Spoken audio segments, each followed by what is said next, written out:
आंध्र प्रदेश के ज़िला श्रीकाकुलम में एक अहम वाक़या हुआ, जहां मराइन पुलिस ने बांग्लादेश से ताल्लुक़ रखने वाले 13 मछुआरे हिरासत में ले लिए। ये मछुआरे उस वक्त साहिल तक पहुंचे जब समंदर में भटक जाने के बाद इनकी कश्ती में ईंधन और खाना ख़त्म हो गया था। ये वाक़या एचरला मंडल के मोसवानी पटा साहिल पर हुआ। पुलिस के मुताबिक कश्ती समंदर की तेज़ लहरों के साथ पहले मगरबी बंगाल और फिर ओडिशा के साहिलों की तरफ बहती रही और आखिरकार श्रीकाकुलम के इलाके में पहुंच गई। मुकामी मछुआरे जब समंदर में इस कश्ती के करीब गए तो इन्हें कश्ती में मौजूद अफराद की हरकत मशकूक लगी और इन्होंने फौरन मराइन पुलिस को इत्तला दी। इत्तला मिलते ही मराइन पुलिस के circle inspector P Prasad Rao, sub inspector ji Lakshman Rao और अमला मौके पर पहुंचे और तमाम 13 अफराद को हिरासत में ले लिया।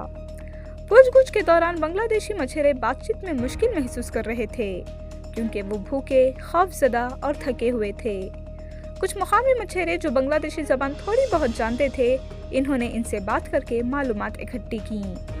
मछुआरे ने बताया कि वो बांग्लादेशी पानियों में मछली पकड़ रहे थे कि रास्ता भटक गए। इनकी कश्ती में 15 दिन से खाना भी नहीं था और वो भूखे थे। मुकामी लोगों ने इनके लिए फौरी तौर पर खाने और दवा का इंतज़ाम किया। पुलिस ने तमाम अफराद को कलिंगपट्टनम पुलिस स्टेशन मुंतकिल कर दिया है। मराइन पुलिस ने बताया चूंकि वो बगैर इजाज़त भारतीय समंदर हुदूद में दाखिल हुए हैं, इसलिए इनके खिलाफ कानून के मुताबिक मुकदमा दर्ज किया जाएगा। पुलिस ने यह भी कहा कि इस बारे में बांग्लादेश कोस्ट गार्ड को इत्तला दी जाएगी।